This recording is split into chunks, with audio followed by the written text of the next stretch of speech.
We'll get some later. Yeah, Thank we you, man. want to Thank you. Doing lift real up well, the man. case. Doing real good. Yeah, I feel good, man. I really do. Feel probably better than I was in my 20s for sure. Take care of myself. Do all the things. All the little injuries don't matter. You know, get rid of scar tissue on the body. I'm good, man. I feel good. Doing a good job with UCLA as well, man. Yeah. Oh, beautiful, man. Awesome. Yeah, we'll be I think we're an hour. Say hi. Yeah, on the field. Yeah, that'll be great. Yeah, thanks for being here. We're just gonna. Spencer, man. What's up? How you doing? This young buck, man. Interim coach. Head coach. Yeah, hell of a job. Another photo over by the bell? Sure, you're in charge. You were with, you came over, I remember you were in our meetings in New England for a couple times. With Obi. Yeah, that was pretty cool.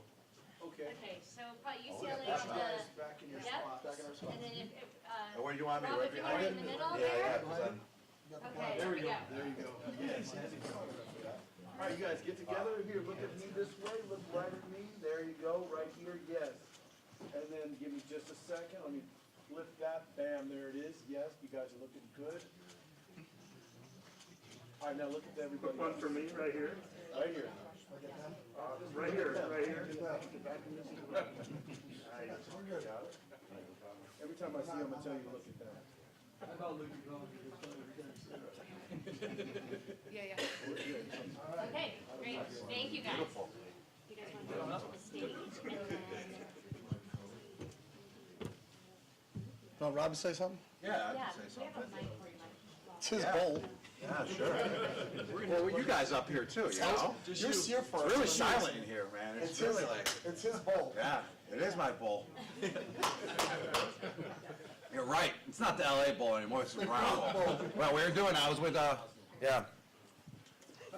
I was doing the pregame show on Sundays, and I'm on the show with Julian, and we're talking about the LA Bowl, and Julian stops me right on live TV, and he goes, "It ain't the LA Bowl. It's the damn Gronk Bowl." So thank you, Julian. He's right. It is the Gronk Bowl now, baby. Sponsored by Starco Brand still. Yeah. But I appreciate everyone being here. I'm excited to be here, excited to be the first football player, I think of all times. Jimmy Kimmel hosted the game, did a great job, but he wasn't a football player, so excited to be the first football player hosting a bowl game.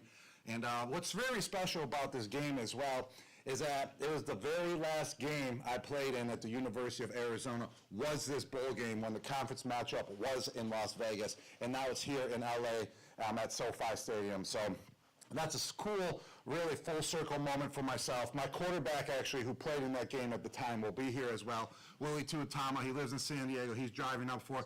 My brother had one of the touchdowns in the game as well. He's coming to the game, and a couple of my other teammates as well are coming to the game. And it's going to be a lot of fun. The atmosphere is going to be great. We want to give a fan-friendly atmosphere with some dance moves and everything. So only rated PG-13, though, nothing too crazy. But it's going to be a blast overall. Coach Spencer here, Coach Chip Kelly. I mean, we've had battles before in the past. I think you were an offensive coordinator at Oregon at the time.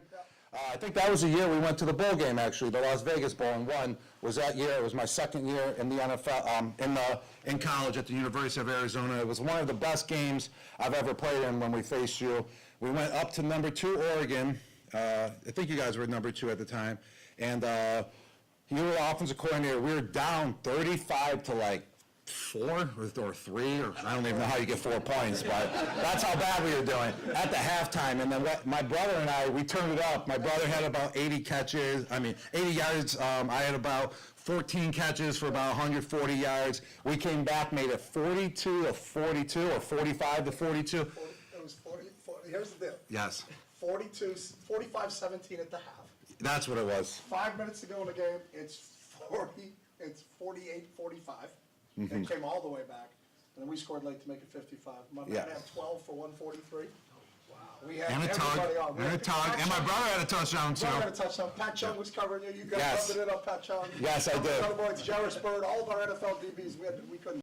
Yes. help 'em. Time just ran out on Gronk. Willie Tuatama had it. Yes, Willie Tuatama had a heck up is Matthew Slater, who went to went to UCLA, and he's an absolute legend. He's the best special teams player to ever play in the NFL, and we talk about it all the time, how we go back way in the days when we faced each other, and he still tells the story. When I faced him, I was a rookie. I mean, I keep getting confused with NFL terms. When I was a freshman at Arizona, we played UCLA. They were ranked at the time, and Slater was on the team, and I was making some big catches as a freshman, and he turned around on the sideline and was asking everyone, who the heck is this big guy on their team that's making all these catches?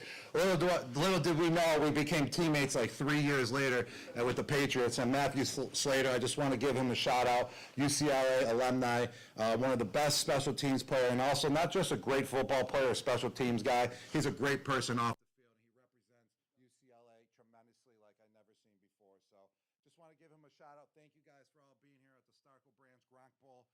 We're going to have a blast tomorrow, and it's all you guys now.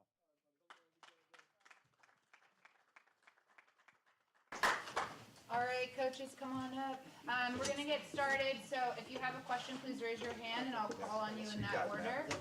Okay, we'll start with you in the front, and then we'll pass around mics so you guys can ask questions. We're going to kick it off with a few words from Coach Kelly, and then a few words from Coach Danielson, and then I'll open it up for questions from there. Well, it's an absolute honor to play in the Gronk Bowl.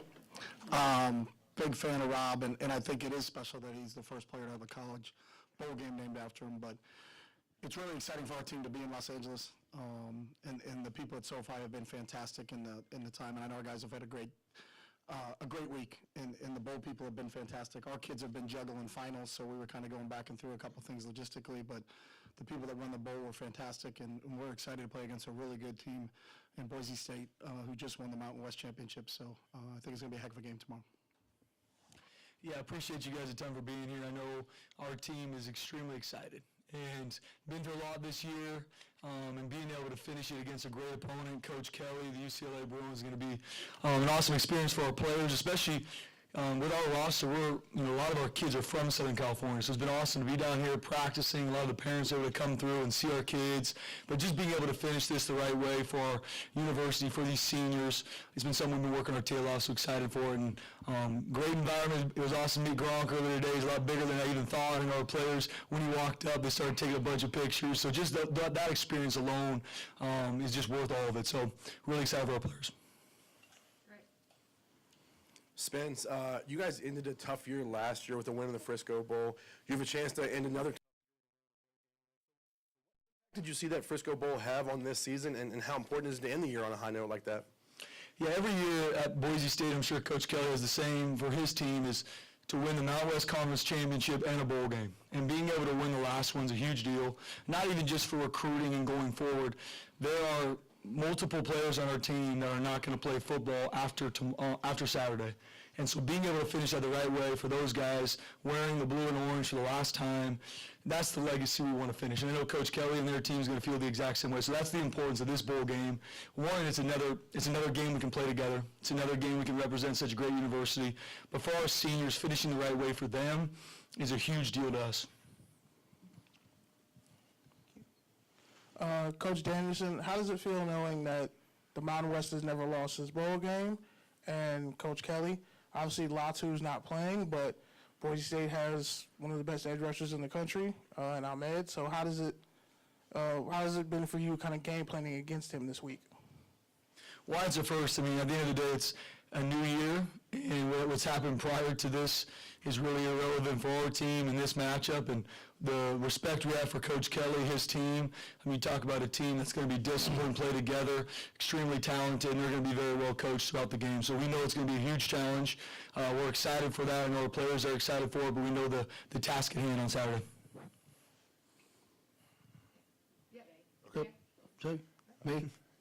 What was the last part of the question? How does it feel? Like obviously Latu's not playing, but how has it been for you game planning against Ahmed for Boise State? He had 12 and a half sacks this year. Oh, yeah, he's an outstanding football player, and I think they do such a good job on the defensive side. Spence obviously leads it, Eric Chenander, and that whole group over there, and they put their players in positions to make plays. So we have to know where he is on every play, and we need to be aware of what we're doing in our protections, because you have somebody, if you have 12 and a half sacks in college football, you're a really good player, and we know he's a really good player. KTVB, Spencer, you are breaking in a new quarterback have you seen out of C.J. Tiller this week, and have you made a final decision on who's going to be under center snap one tomorrow?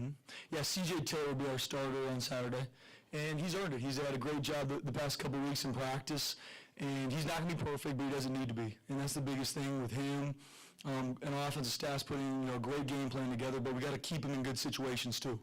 And we know the defense we're going to be playing, they're going to be well coached, they're very talented, but we got to put CJ in the right spots. But he's done a great job. And he's got a lot of good pieces around him. We got to play together. And when you play a great opponent like we're playing on Saturday, we have to play complementary football. Special teams, offense, defense. But excited for CJ. He's had a really good week of practice. He's doing a great job controlling what he can control. He's been prepping. We talk all the time about earning the confidence to play well, and he's earning that every day, every practice, every snap. And so he's had a good week.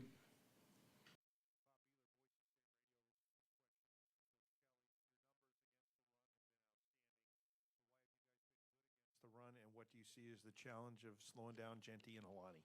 Yeah, I mean, that is the challenge. They have two outstanding running backs, and it's really schemed up really well, too. So we have some talented players on our side of the ball, and our defensive coaches have done a good job all year long of putting those guys in positions to make plays. But I think it's going to be a strength against strength, so that's going to be a big test for us tomorrow. Tracy McDaniel, BroomBlitz.com. Chip, what's the latest that you have on Carson Steele and his availability for this game? All of our availability, Trace, as you know, will be done on Saturday morning. So do you want me to finish it? Or because you know it's going to be done on Saturday morning when we meet with our trainers and do our final depth, and we'll get all that stuff tomorrow morning. So. Chip, you heard him talking about C.J. Tiller. What's that like for you on the other side, the guy that's never thrown a college pass, starting in this game and kind of the unknown there? Well, we know who he is. He's a local kid from Southern California, and obviously really talented. So we understand his skill set. We watched him play in high school. Very talented player. And Bush does such a great job with their scheme.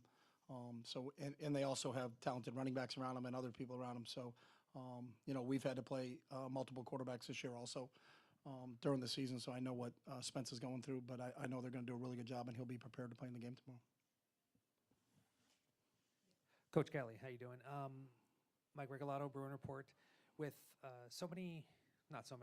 with a handful of coaches and players not available for the game, did you have to restructure your offense and defense, or do you have plenty of guys? We're going to run the wishbone. I just letting Spence, I'm giving 24 hours just to make sure he's ready to handle that. And then we changed the entire defensive scheme because when our defensive coaches left, the new guys wanted to do a lot of different things. So, no, we obviously we have a couple of people missing, with Latu, especially on the defensive side of the ball. But everything is the same. Offensively, Ken Niumatalolo stepped in and coached the tight ends. I coached the quarterbacks. And then we were fortunate to have Clancy Pendergast, who's an analyst for us, and Greg Burns, who's an analyst for us. So that we just kind of plug and played with those guys in terms of putting them in. And our defensive staff has always game planned together, so I think they did a really good job this week of putting together a plan. And offensively, it was really the same. We just added Ken when we lost Jeff to the head coaching job at Austin Peay. So the biggest thing for us all week was really just finals, and just working around that a little bit. And we had a couple of days where we were missing certain kids at certain positions, but we worked around it, and we're excited to play this game tomorrow. And obviously, this isn't just a regular game. It's now the Gronk Bowl. How's the energy with the players? Yeah, they were excited, really, really excited to, for them to actually play here in LA. I think the first time for some of these guys to see this stadium, because we haven't played in it before. So, to play in an NFL stadium is a real big deal for our guys. So they're coming in here, I think, as we speak right now. So we have a walkthrough here this afternoon at 3:00, and then a team photo. So I know they're fired up to play in this game. J-Test KTVB. Chip, this one's for you. When we initially jumped on a Zoom call with you a couple weeks ago, Spencer Danielson still had the interim tag. You spoke very highly of him. Just curious, what do you base that off of? What is your connection with Spencer over his years, and do you still feel that way, obviously? Obviously, I mean, he did an unbelievable job. I know he was the first interim head coach to ever win a conference championship, so I think that's to take over a program and then to lead them to where he's led them is a big deal. Spence has been down to our place. We have a bunch of Mountain West coaches that work our camp in the off season. It's a big recruiting camp, so we invite all the Mountain West coaches, whether it's Brent Brennan or Jeff Tedford or whomever, and they come down. So I've seen Spence coach, seen Spence in person. I know he had a great career over at Azusa Pacific. He's a local guy, so the coaching community is pretty small. And if you don't actually know the person, you're connected to a lot of people that do know the person. So I was really excited. I don't want to take credit. You know, you guys asked me about the interim tag. I said he should be hired, and he got hired a half hour later. I don't know if that's a coincidence. Give you full credit, Coach Kelly. I don't know if that's a coincidence. But full credit means like an agent has a fee. So we can discuss that a little bit later No on. question. But No question. I think he's a heck of a football coach. And you just watch the tape of what they look like since he took over, and it's impressive to watch. So I think he's a rising star in this profession. John Worcester, Idaho Press. Spence, we know you're an emotional guy. You know, with these seniors tomorrow, just not trying to make you cry again, but I probably will. Thanks. Just you talk about the emotions that are going to be, with those seniors and playing the last game with them tomorrow. I'll probably be crying. I mean, for people that have heard me speak about our players in this senior class, there's going to be a lot of emotions, especially the ones that I know will be moving on and potentially never playing football again. Definitely not wearing the blue and orange again. So, and more than anything, it's just, how much they've done for this place, how much they've impacted me. DJ Schramm, George Halani, Garrett Kerr, and and I could go on and on. They all have just made their imprint on this university, made their imprint on me, and impacted me in so many ways. And so for them being able to take things that were not going our way as the season went and be able to finish it for each other and finish it for our team and be able to win the Mountain West Conference Championship and a chance to finish with a win in a bowl game against a great opponent, just be able to play one more game together, that's going to be emotional just even going into the game because it's the last opportunity to do it together. I believe as a coach, and I told them this earlier today in the team meeting, it is my goal that their best life is still in front of them. I told them, if your best life is at Boise State, I failed you. Because the goal is to create a platform that they can grow and develop. Now, there's going to be memories that when you play football at Boise State, hopefully you have forever, no different than when you play at UCLA. But it is going to be different because I'm not going to see them all the time. And so it's going to be emotional for me knowing that God's best is in front of them, but I'm not going to be around them as much. And they've just had such a big impact on me and everyone they've been around. For both coaches, obviously I say styles make fights. Both run the ball really well, play great defense. So what has it been like, during the week, kind of putting the game plan together, just from a competitive standpoint? Like, how fun has that been for you guys? Well, I'll speak first. I mean, Coach Kelly does a phenomenal job. And, we were talking as even a defensive staff and a whole staff, just being able to see how he's been able to work through guys being injured and create a plan offensively and the whole team, but obviously focused a lot on what they do offensively. And it's been fun. It's been challenging.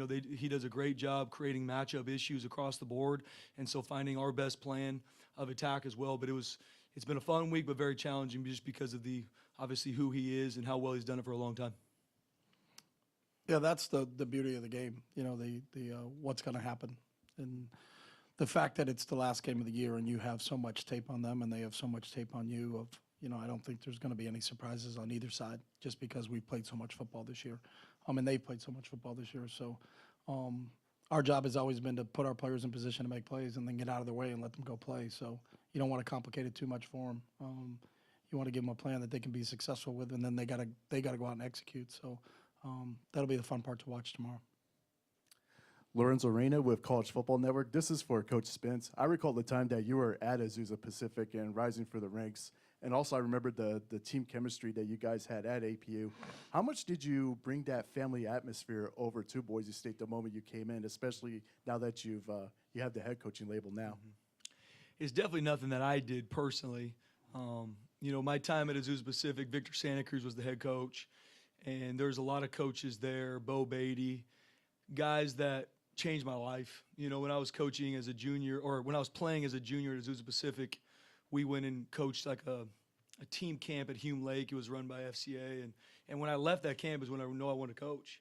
And this is a guy playing in Citrus College in front of 3,000 fans, feeling like I'm playing in the Rose Bowl, because you just don't know any different. And fell in love with not even the game, but just how much I was impacted by those coaches. And so really took it from them, and just that love for the young men and how to change their life through the vehicle of football. And then obviously going to Boise was impacted by so many coaches throughout the years. And so I'm a product of a lot of really good people putting up with me and building into me and helping me and being around great players that have impacted my life. So I'm blessed and humbled to be in this situation. Coach Kelly, you, like Boise State, have used a number of quarterbacks this year. With Garbers, if he's the guy, what makes it different when he's in there versus with some of the other quarterbacks? Yeah, Ethan's, he has the it factor. He's been through a lot. You know, he's been with us for a while.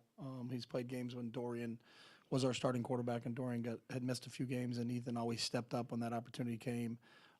He's got a great command of what we do. I think everybody feels kind of calm when Garbs is in there. There's a rhythm to our offense, and you look at when we've been playing really well on the offensive side of the ball. You know, Garbs has been the guy leading us to do that. So it's been fun to watch his growth as a person and as a quarterback, and we're excited to see where he takes us. Dude, you know, with the LA Times, Chip, on Monday when we talked to you last, you said that you were going to wait until after the bowl game to search for the defensive coordinator, quarterbacks coach. Do you have a plan for the tight ends coach going forward? Same thing. So we took our guys that were on staff, and basically promoted them for the week, and a couple guys, especially it started actually the week before because we had to put guys on the road because we were down coaches on the road. So the plan for everything was get through the bowl game, and then after the bowl game we'll sit down and hatch out a plan. There's not a race. I mean, we weren't going to have anybody in place for the game, so we'll take our time. So. And then you just heard Spencer talk about his senior class. What has this senior class meant to you, especially a guy like Kenny Churchwell, who's been here? Yeah, Church been here for a long time. Alex Just as long as Johnson, you. Alex Johnson. Yeah, right. You know, Kenny's been here as long as I've been here. I think all of us. I think all people throughout college football. That COVID time, I think there was a bonding and a grouping. You know, and all these guys that weathered that storm. We're not playing. It's canceled. What are we going to do? Now it's back on. We're going to play games, but we're not going to have any fans. I think that time, although it was a very difficult time, I think it really, this team grew through that. You know, and I look at where we were then and where we are now. A lot of it had to do with those guys, the Kenny Churchwells, the Duke Clemens, Alex Johnson, some of those guys who have been around for a real long time. But then I think when you add guys like Darius, you know, who's in year 2, but it's his final game, you know, some of that group on defense have all been 2-year guys that transferred in a year ago. But now they're in year 2, and I think they've really flourished in that. So it's an extremely connected team, an extremely close team, and it always gets emotional. We have senior day, and I always, you know, they always ask you, are you sad on senior day? And I was like, I'm gonna see him tomorrow. You know, it's our last regular season game, but we knew we're going to a bowl game. So, but now there's a finality to it. So I think that's a part that you always want to send your seniors out the right way, and what they've given to our program has been something truly special. Chip, you mentioned the way that Boise State's played since Spence took over the last 4 weeks. What specifically have you noticed once he took over in terms of why they've got a 4-game winning streak going here, and what does concern you most about them? I think they do the little things that you have to do to win football games. They don't turn the ball over. They don't have a lot of self-inflicted wounds. They play downhill football. They're usually not behind in the chains. You know, they're not in a lot of 3rd and longs. They're not in a lot of 2nd and longs. But they create a lot of 2nd and longs, and they create a lot of 3rd and longs. So I think it's really complementary football in all 3 phases, and that's a mark of a really good football team. Coach Kelly, how does it feel knowing that this is your last bowl game as like a member of the Pac-12, and kind of what's going to be some of your lasting memories regarding this conference going into the Big Ten? My honest is it's sad. Like, a bunch of people couldn't figure out how to keep this conference together, and that's sad. You know, this conference has been together since 1915, and that we're supposed to be the smart ones. You know, I heard Kirk Ferentz talk in front of Congress when they were talking about realignment, NIL, and he said, we have to be the dumbest people in the world. You know, this is an amazing game. And we keep trying to screw it up. And I'm talking about the administrators and the coaches. It's on us. But the fact that there's not going to be a Pac-12 next year, the fact that Washington State is not going to be in a conference next year, the fact that Oregon State's not going to be in a conference is, we failed. And our job is to create opportunities for student athletes to be successful, and we didn't do it. So, you know, we are on a path where we're going into the Big Ten, and we're excited about that there. But I think we all own part of what happened, and it shouldn't happen. And the fact that Oregon State and Washington State aren't going to play in a conference that's not right, you know. And the fact that there's not going to be a Pac-12, that's not right. But I didn't have much say in it either. So I got a lot of thoughts and a lot of ideas. Nobody really talks to me very much about that because they usually occur when I'm driving to work at 4:30 in the morning, and I got a lot of them. But I think we should get all the people that can affect this game because it is such a great game. You know, and they need to sit in a room and they need to figure this all out. They need to figure out transfers. They need to figure out NIL. They never figured out conference realignment because it's all about the students, athletes, and we have to make sure that that's the North Star that guides us, is that the student athletes are the ones that this should be focused on, not TV and money, so. And is there any hope that you might play like some of the future, like Oregon State or Washington State, maybe non-conference? That's kind of weird to say, but. Yeah, it is weird to say, and I would love to play those guys. Again, we're in charge of getting first downs and stopping first downs, so there's not a lot of that stuff. I know we have a schedule for a couple of years, so we'll see what happens, but I would love to play. I think Corvallis and Pullman are two amazing places, and if you have an opportunity to play games there, that's what college football is all about. You go to play in Corvallis with that fan base, you go to play in Pullman with that fan base. That's an awesome experience for anybody to experience. JTS KTVB, I'm actually going to switch up my question now, just because Chip. Was that his question? No, I was going to ask Spence a question, but you said that you might have some ideas. I know that picking one to attack in college football is almost impossible because there's so many. But what is the biggest issue that you might have right now, whether it be realignment, NIL, transfer portal, and what would your plan maybe be to try to solve it?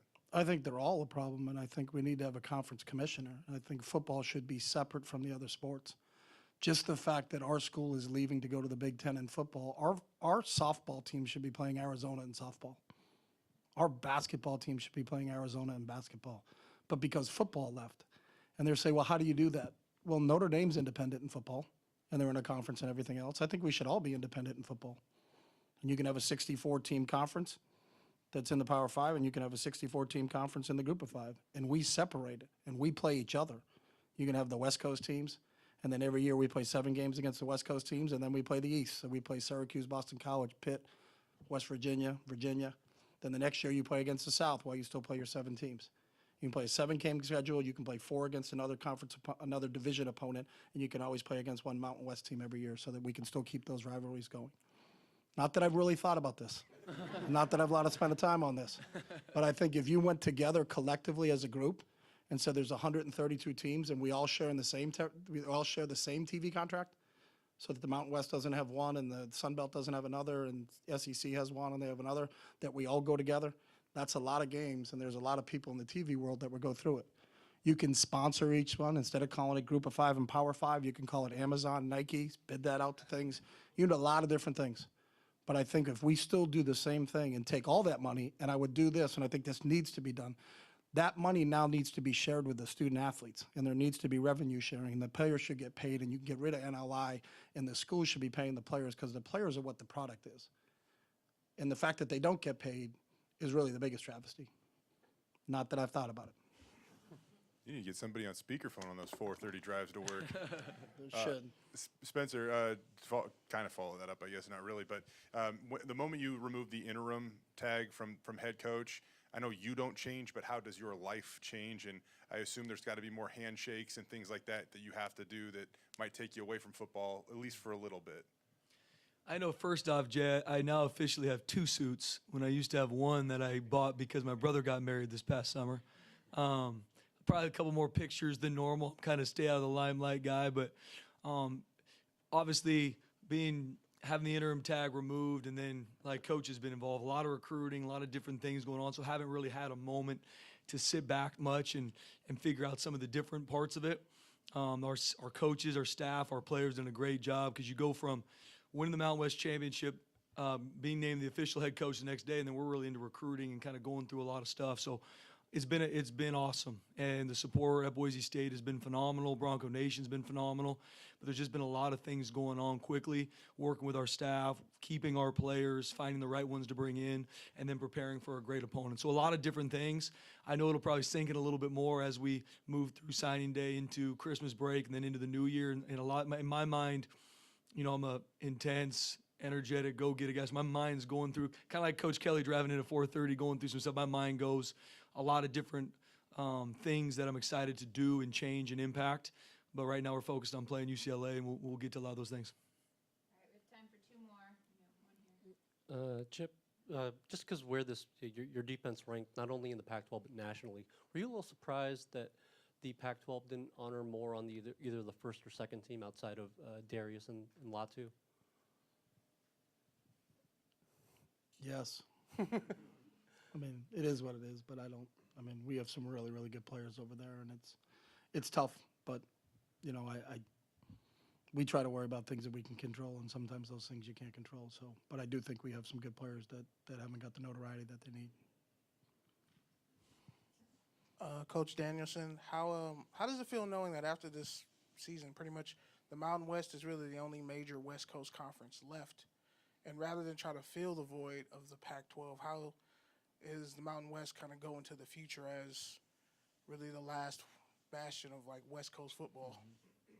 Yeah, I mean, as a San Diego kid, like Coach is talking about, you know, I grew up watching the Pac-10, then turned into the Pac-12, and, you know, the different Mountain West schools that have, even that's changed throughout the years. So obviously college football is at an interesting place with the conference realignment and some of the different things we're talking about, where now you've got West Coast schools that are in a more of a Midwest to East Coast conference. So it's going to be interesting where college football goes from here.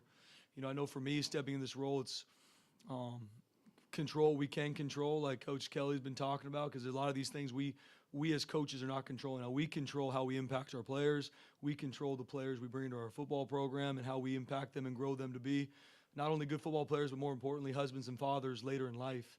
So focused on that. The other stuff I can't control, I'm going to pray to the good Lord that we can continue to have an impact and make sure that this is an amazing game, that it will continue to be an amazing game to impact people and impact these men for the future, because that's everything. These 18 to 22-year-old kids are the future.